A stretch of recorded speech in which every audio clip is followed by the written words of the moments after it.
Alright guys, time to do this run. Wish me luck. Probably gonna yell after wearing this thing up here, but whatever. See how long it goes. Hey guys, it's London. Welcome back to the Fantastic Fitness channel. So if you're like me and you're kind of a wimp when it comes to running outside when it's really cold, this workout is just for you. So I have a 30-minute treadmill interval workout for you that you can do so it's just not so boring to be on the treadmill for 30 minutes. Alright, first we're going to start off with a 5-minute walk. Now this is your warm-up and your cool-down. And the interval part that we're going to get to next, you're going to repeat 4 times through. So that will be actually the 20-minute bulk of work in this 30-minute treadmill interval. You're going to warm up with a walk, like I said, really opening up that stride, warming up those legs and those hip flexors. The first part of the interval is a 2-minute jog, so find a pace that works for you. Nothing too hard, but also not too easy. Really focusing on your breath and warming up those legs. After the 2-minute jog, you're gonna take it up really high to a 1-minute sprint. This is all out for you, so whatever pace works that gets your body pumping, move those arms, make sure you're breathing, and give it all you got for a 1-minute all-out sprint. Then to finish off the first 5-minute interval, you're gonna take it down to a really slow walk, but pull it up to a really high incline. I have mine set at a 15, which is the highest that you can go on this treadmill, but really make sure you're not holding on to the treadmill. You wanna utilize your core, your glutes, your legs, and this is actually a lot harder than it looks. And then after you finish this, you'll repeat back with the jog and go through that 4 times before you finish it off with the 5-minute walking cool down that I talked about at the beginning. All right, I hope that you enjoyed this 30-minute treadmill interval workout. Warning, you're gonna get super, super sweaty. It's awesome. And leave me comments if you have some other treadmill intervals that you like to do on your own, and subscribe to the Fantastic Fitness channel. Are you ready to take your treadmill workout to the next level? We're here at Equinox West LA with trainer Nina Moore, who's going to show us her 4 treadmill moves. All right, so Nina, I'm excited for this treadmill workout.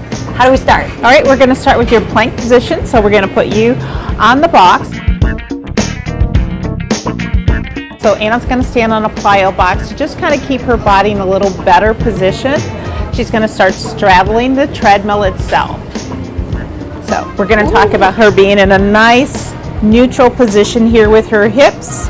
So what's important here is that from her shoulders to her hips, we have pretty much a straight line. And then she's just going to start to walk on her hands on the treadmill. And this is very slow, right, Nina? How fast are we going? This is very slow. The treadmill's set at 1.0 miles per hour.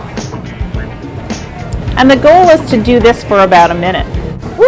You have to really keep your abs tight, not to let your hips drop here. Correct. Oh yeah, this is working those small muscle groups of the shoulders. Absolutely. And my core. Absolutely. Lots of shoulder stability work going on here. And absolutely, her hips and her glutes are also firing as she's trying to keep her body from moving side to side.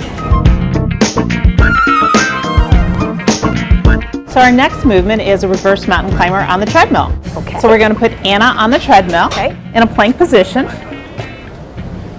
And we're going to make sure that her body's in a neutral position. So her hips are level, her shoulders are stacked over her wrist. And once she's stable and ready, we're going to start the treadmill at 1.0 miles per hour. Okay. Now that's very slow, so that's important.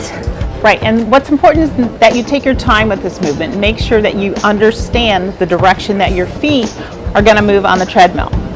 So you really have to kind of pick your hips up and drive those knees in to stay supported by those abs. That is correct. This is a total body exercise, Nina. So our next move is the crab crawl. You ready? Crab crawl. Sounds intense. All right, so we're going to put Anna in the right position on the treadmill. So she's going to start straddling the treadmill belt with her hands. Okay. All right, hips are up nice and tall. Abs are engaged, shoulders are pulled back. And she's going to start to walk her hands on the treadmill. Abs tight, and keeping those hands under the shoulders really helps stabilize the upper body. Really important here to keep the hips lifted. Gets to be a little bit of a challenge. The longer you're on the treadmill, the harder this becomes. I'm feeling this through my triceps, shoulders, and my butt. Great, you're doing a great job. So we're going to have Anna start at an incline of 12.0. Now she's a conditioned athlete, so you want to adjust the incline and the speed to your level of ability. She's going to start straddling the treadmill, Yes. and then we're going to have her jump on and just start sprinting for 30 seconds. Okay, so I'm holding on before I let go. I'm gonna get on the treadmill first. Oh yeah. What's important here is that she drives her knees up, keeps her torso upright, keeps her arms driving the movement. So she's going to work for about 30 seconds. And I stay on the balls of my feet here to keep that power going On the forward. balls of your feet. It's important to keep the stride a little shorter, right? So Absolutely. that I can keep my back safe. 30 seconds. You're there. Woo. And then how long is my break? 20 seconds of recovery, and she's jumping back on the treadmill. 20 seconds. Woo. Thank you so much, Nina. That was a treadmill workout I will not forget. Thank you for stopping by Equinox at West LA. And remember, your treadmill can be used for many things other than just running. Absolutely, you saw that. We'll see you next time on Fit Sugar TV. Hey guys, it's Mari with My Heart Races, and today we're going to talk about treadmill tips and rules. Okay, so I have said before that beginners should probably steer clear of the treadmill, and not because it's a bad thing, but there's a few reasons, and I'll let you know why. Number one, treadmills are too easy to step right off and end your workout, and when you're running outside, it's a little difficult to do that if you're not at your house yet. So that's one reason I tell beginners to steer clear of the treadmill. Another reason is that when you have the belt moving at a certain pace and your fingers have set the pace, sometimes it doesn't match what your legs want to run, and this can be extremely frustrating. The third reason is running outside has so many benefits, and I really don't want to deprive beginners of those benefits. So for beginners, you can run on the treadmill, that's okay, but just be aware of all of these things that I just told you.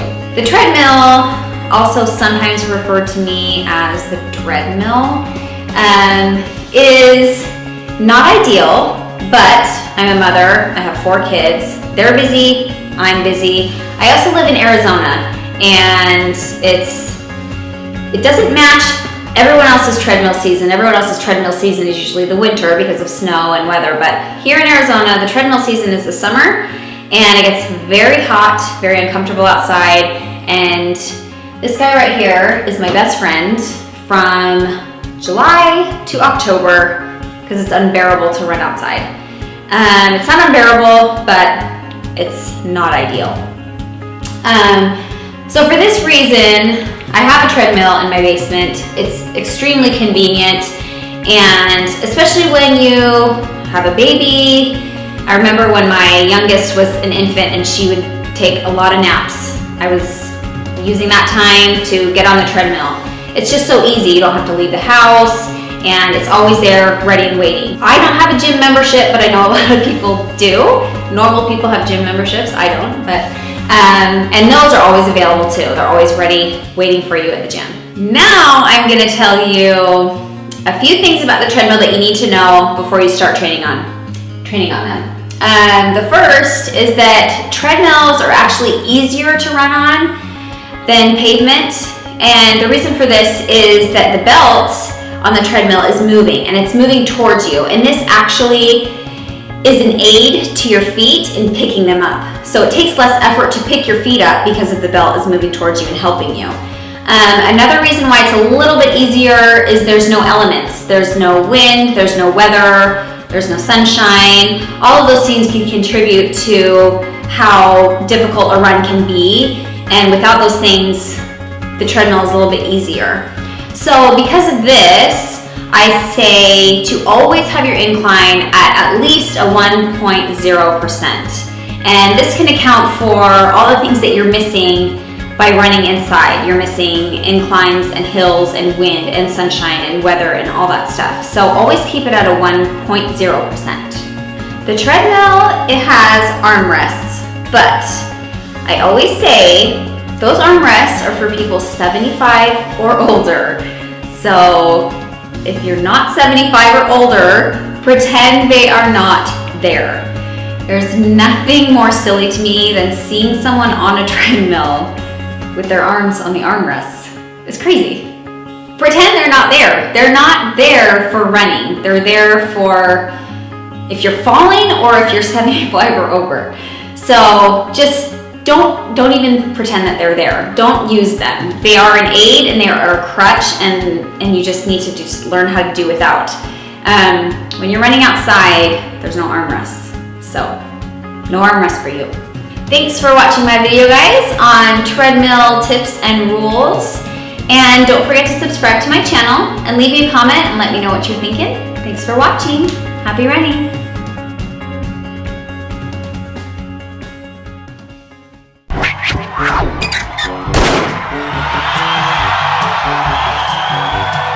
Wow, what a beautiful day. Listen to everyone cheering. This is going to be great. Months of training is paying off now. I'm hydrated, glucosed up, and my mental game is on point. Let's do this! Okay, so I'm a little behind on my normal pace. No big deal. Just keep going. And I think I missed a spot on my thigh with my body glide. Sure, that won't be a problem. And I don't need to stop for water just yet. Oh, look, here come some hills. That'll be fun. Wait, I'm not even halfway through yet. Feels like I've been running forever. What's with all these hills? Is the whole course hills? I think it's going to be tougher than I thought. Where is everybody? Am I still on course? I haven't seen a water stop in forever. Why didn't I get water earlier? Well, it's just me, myself, and the road, I guess. Nothing left to do besides confront all of my inner demons. I am going to die! Why did I ever decide to do this? My thighs are raw like 2 hams, and I think my toenails just fell off. What else could possibly go wrong? Oh, great, the runner's trots! Well, at least I haven't hit the wall yet. I hit the wall! I have never been so tired in all of my life. Even my teeth are tired. I think I should just quit. Just stop passing me, you jerks! No, I need to power through. I didn't train for months to give up this late. Time to dig deep. Think of that Olympic runner who finished with a broken leg. That was really gross. But the point is, if he can do it, so can I. Now, come on. The finish line is right up there. 1 foot in front of the other. Yes! I did it! Oh, this is the greatest feeling in the world!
Alright, so Joanna, we're at the bottom of this hill here, and you know, training or a race, you really wanna assess the hill, right? You do. Number 3 thing about getting through these hills during training or a race is to alter your gait. You can't run the hill the same way that you run when you're on a flat ground. Right, exactly. So we're going to run up this hill right now and we're going to alter our gait, correct? So a couple of things you want to do is you want to run with a shorter, faster stride. Yep. If you overstride going up the hill, it is just going to take so much out of you.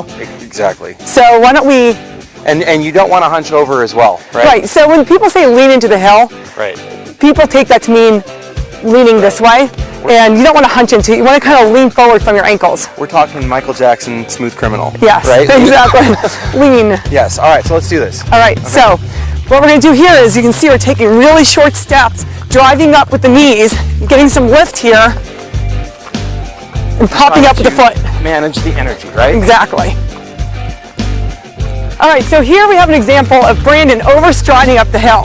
And you can really see how big his steps are, and he's not getting very much knee drive when he does that. All right, so here we have Brandon really hunching instead of leaning. You can see his shoulders are bent. He's leaning at the hips instead of the ankles. This is gonna really impede his ability to breathe well going up the hill when he needs the breath the most.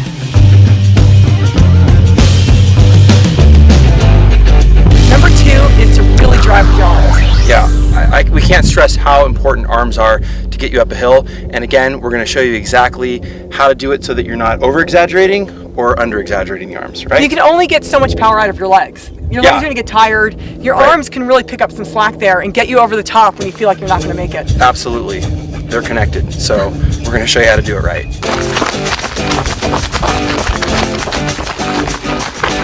Brandon's going to demonstrate how to really drive with his arms to give him more momentum going up the hill. And you can really see how his arms are moving back and forth. He's got good arm position, and that is just really helping his power up this steep hill. Well, there's only so much power that you can generate with your legs. At some point, you're going to be maxed out, and the lactic acid's going to be building, and your quads are going to be burning. Right, and obviously your arms can play a big role in helping you get up the hill. But at the same time, you don't want to over-exaggerate it, right? You don't want to really be pumping and expending all this energy because you're only going to get so much out of your arms to help as well. Right. So it takes practice. So you got to learn how to get that extra arm drive to power you up, but not so much you make yourself too tired. Exactly. Just put a little thought. You're still breathing hard. Well, I know. Was that a hard effort for you? It's okay. A little hill repeat. Come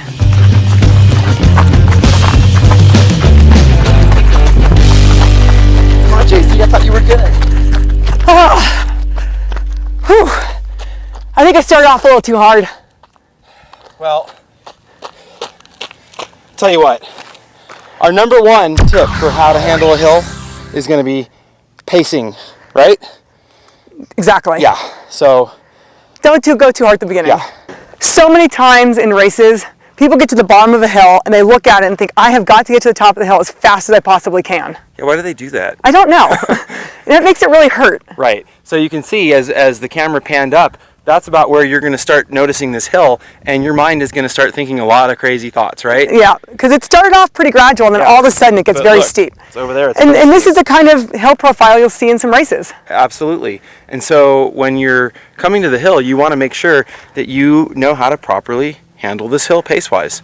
Well, the best thing is to practice it in your training. Absolutely. So if you know that you're going to run a hilly race, look at the course profile and kind of determine what those hills are looking like and see if you can find something similar in your area or even do it on a treadmill. Right. And then you can figure out from your training what pacing feels good to you and when you feel like you're going to blow up. Because you know in your training, gee, it feels really good, it feels really good, it feels really good, and then boom, you're just done.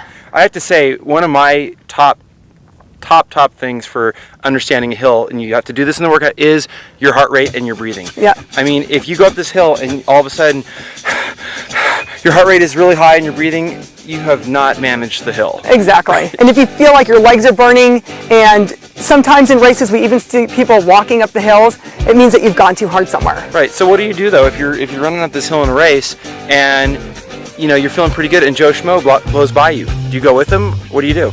You pass him on the downhill.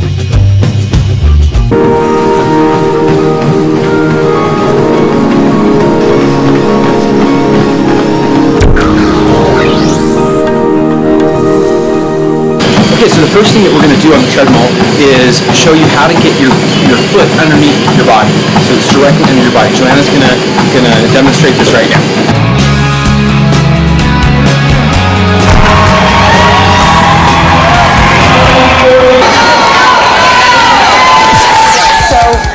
With heel striking, you have extreme heel strikers who are landing all the way in the back of their heel, and so that their leg is actually straight out in front. Right, putting on the brake. We don't want to see that. No. So you can land on your heel as long as you're heel striking and you're landing underneath your body. Right, okay, great. Well, you know, obviously we're inside right now, and It's just been a dreadful really winter. big snowstorm outside, which I think a lot of the country is experiencing. And we thought it'd be interesting to show some techniques on a treadmill, because I know a lot of you are not getting your runs in because you don't want to be in the weather, right? So what we're going to do is we're going to get on the treadmill, and we're going to have Joanna take us through a series of exercises and drills to improve your run form.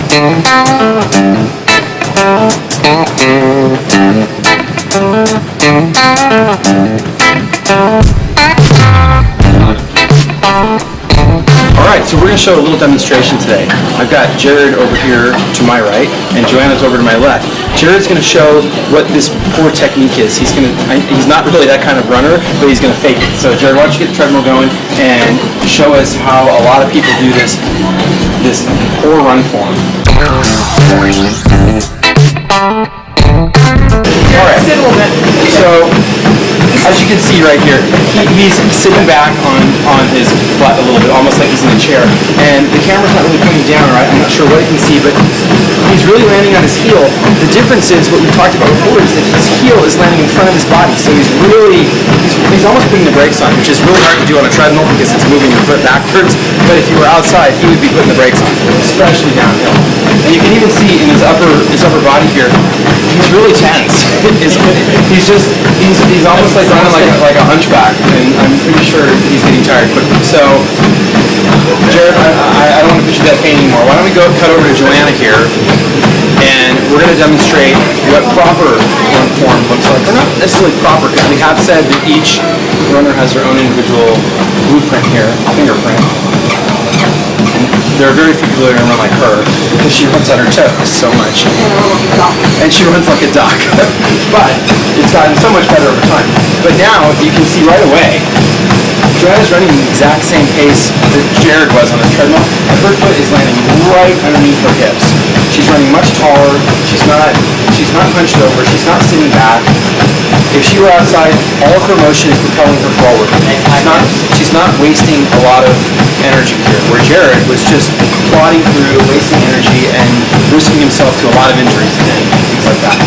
So the key things here are going to be to run tall and notice where your foot's landing, and if you see it in front of you, start positioning it underneath your body.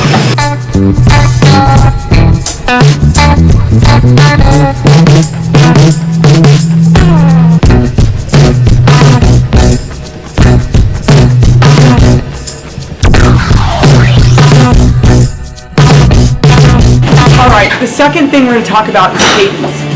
Unequivocally, running at a higher cadence is going to be very important. It's going to be one of the keys to being more efficient and faster. We always talk about high cadence running, and you may wonder, well, I don't even know what my cadence is. Well, on the treadmill, it's really easy to count your cadence because you've got a little clock right there, and every time your right foot hits the treadmill, you count that. Do that for about 15 seconds and get your count for that. Multiply that by 4, and that's your cadence. And we're looking for 90 or above. If you're running at 80 or 85, or some people are even in the 70s, that's much too low.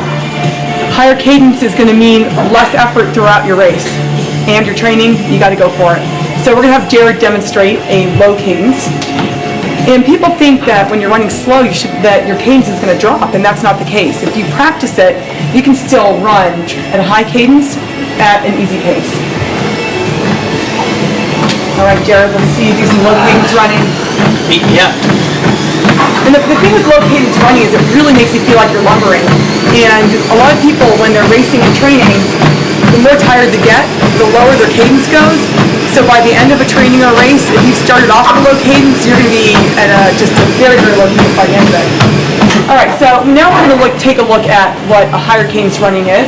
And Brandon's going to run at the exact same pace that Jared did, but he's going to run at a higher cadence. And you'll see that the sound of landing won't be as high, and he'll be much more efficient.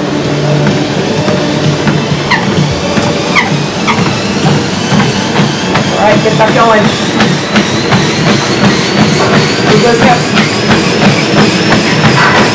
All right, so immediately you can see, now that he's up to speed, his stride length is much shorter. His feet are landing underneath him more. So the biggest thing that we're going to notice here is that the stride length is a lot shorter, that his foot is not landing so far in front. And he's not landing as far back on his heel, and you can see there's just less overall impact on the body.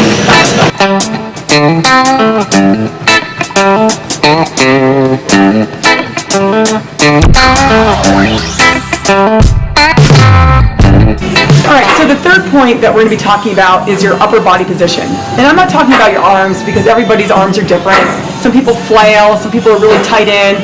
Everyone's kind of unique in how they hold their arms. But what we are looking at is where the upper body is. And we see so much of this, especially at the end of a long race. People are running bent over like Quasimodo, and that's going to cause a lot of problems. Number one, it's going to really impede your ability to breathe. So if you're like this, just think your whole chest is cut off, whereas if you're standing tall, you're going to get all that extra oxygen. You'll feel so much better. Jared, why don't you show us what it looks like to hunch over? Jared's at the end of his 20-miler here, and that's no small feat on a treadmill, so he's getting pretty tired, and he's all hunched forward, and you can see that his chest is collapsed in. And another problem that causes, aside from not being able to breathe very well, is that this creates some of the overstriding that we talked about in our first point.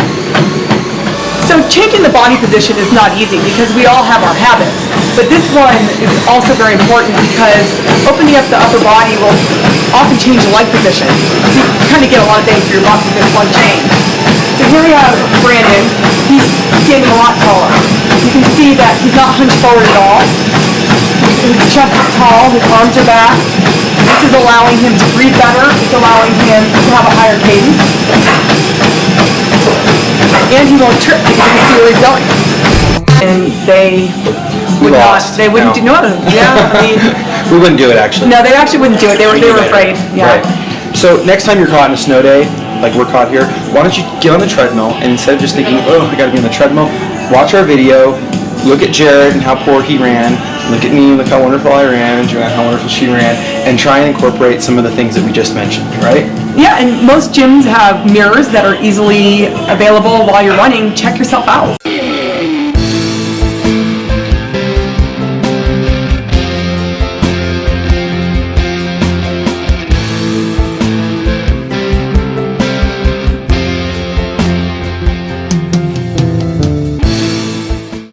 How to run for a longer time. Proper running form is just as important for long distance runners as it is for those doing the 100-meter dash. Sloppy long distance form will quickly fatigue runners and cause them to expend unnecessary energy. Here are some suggestions on how to hold and move your body for that long distance run. 1. Lessen the impact. Long distance runners have a much different challenge.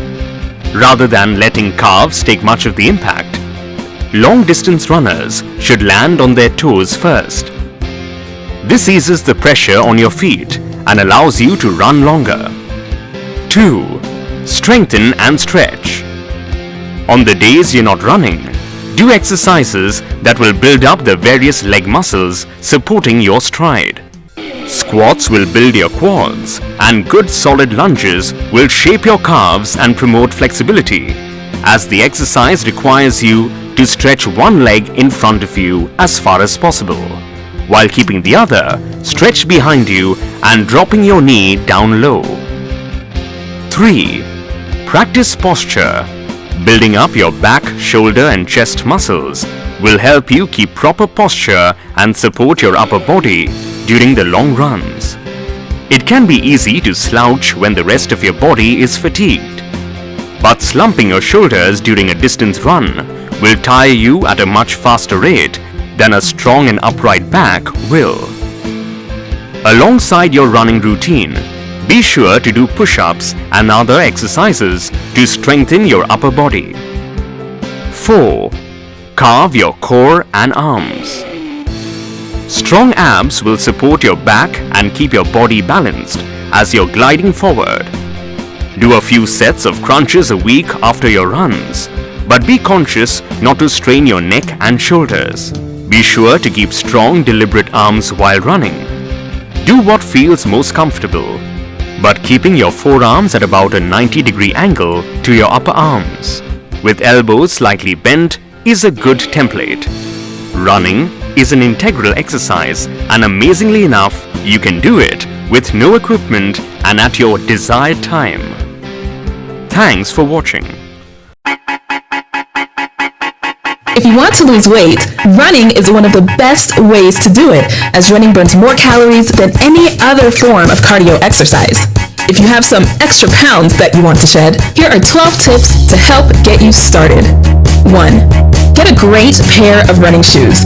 You need to support your feet well, and running shoes should be comfortable and cushion your feet. They can help keep your feet firm while you're doing your exercise. 2.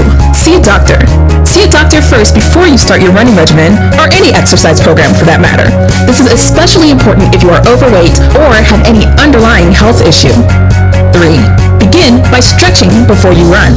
It is important to completely stretch the leg and calf muscles. That way, you will increase your flexibility and it keeps you from incurring muscle injuries or strains. 4. Start slowly and regularly. Combining running and walking in the first few days are always sensible. You should start off slowly and increase your progress as much as possible without causing injury to yourself. 5. Set goals.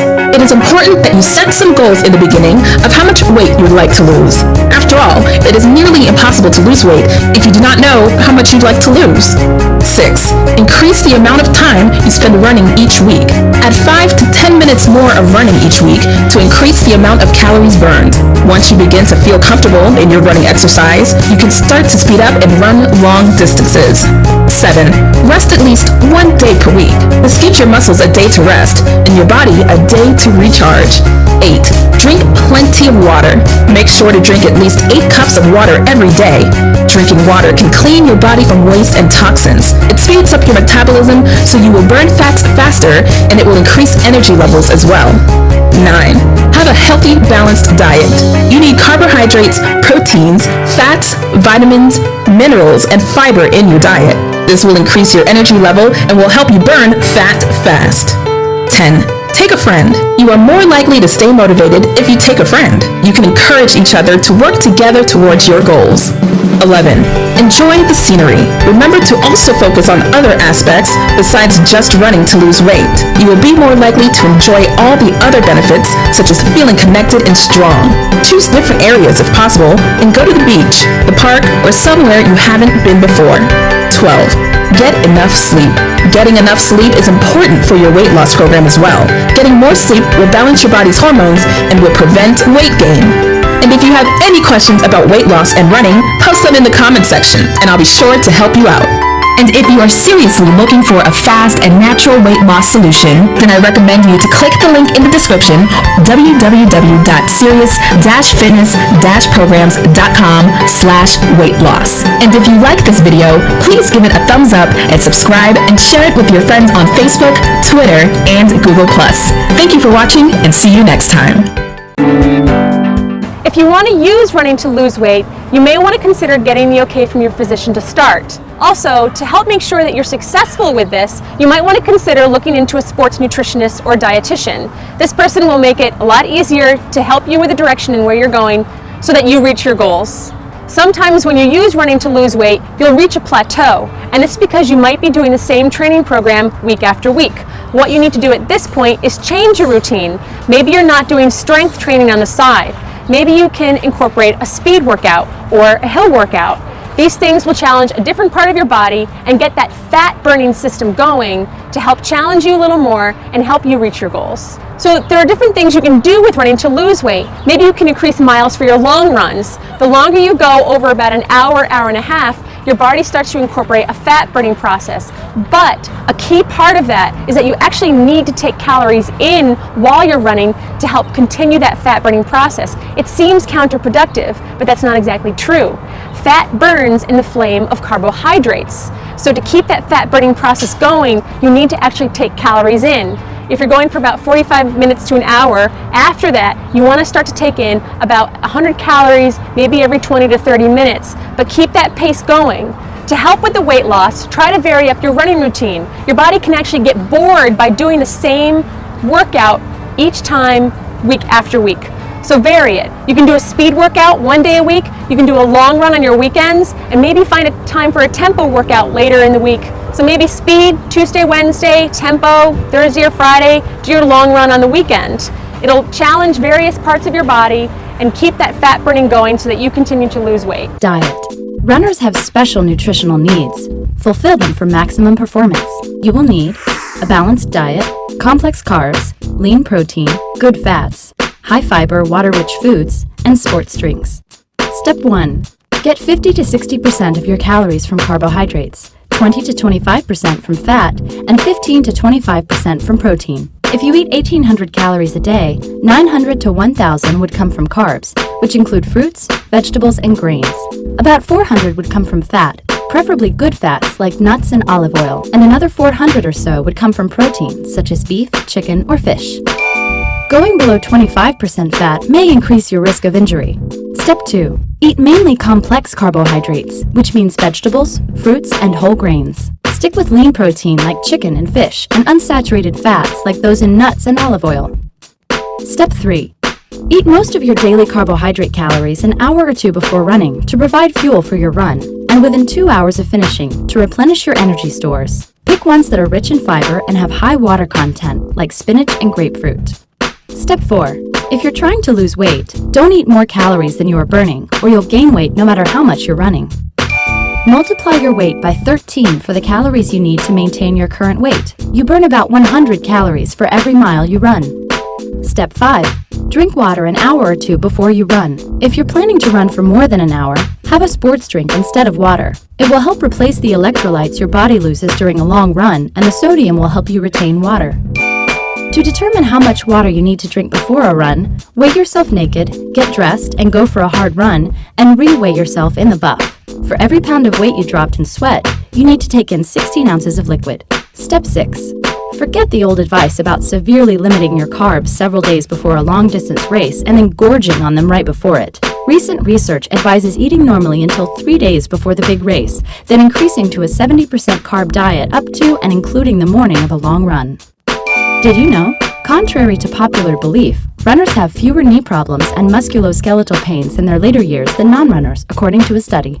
Training for a marathon or any endurance sport is a massive undertaking, and I would recommend that you take specialist advice. It's important to get enough calories and the right calories, otherwise we end up reaching for the wrong sorts of food after training when we're hungry. Increasing your protein intake, so eating a lean meat, fish, beans, pulses, nuts or seeds with every meal and snack. Look at making sure you're getting enough carbohydrate and unrefined carbohydrates such as whole grains at each meal and again at each snack. Ensure you're getting plenty of essential fats from oily fish and nuts and seeds. Aim to eat a low GI or slow release meal 2 to 4 hours before training, such as a baked potato with some beans and pulses and some vegetables, or some whole grain pasta with a tomato sauce with some lean meat. Aim to eat again 1 to 2 hours before training, a smaller amount of food, a snack such as fruit and nuts, or a yogurt and some fruit. If you're training for longer than an hour, you need to make sure that you're replenishing your energy stores as you're training. So it's important to have something like an isotonic drink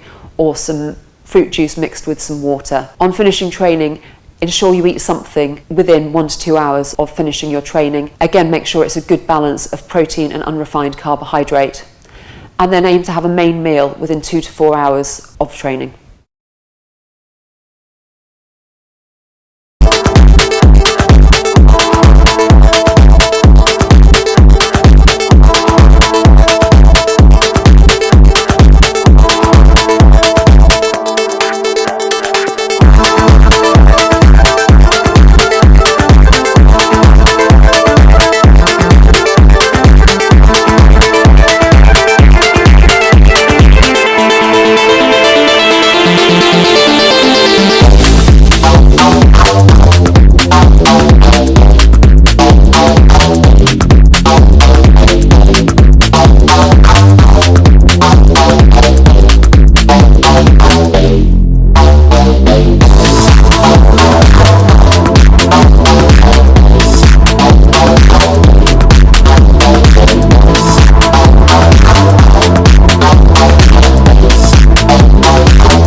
the real purpose of running isn't to win a race. It's to test the limits of the human heart.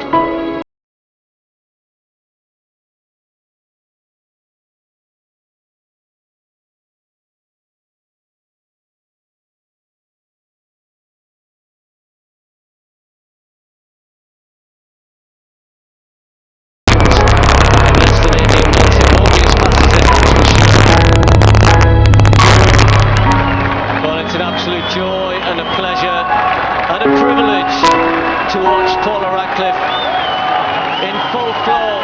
The crowds doing their best to keep her going through these last few hundred metres.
Good run. 8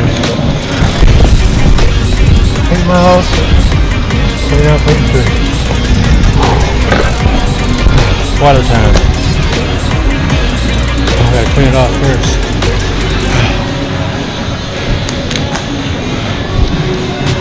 Alright guys, hope what's prosperous day.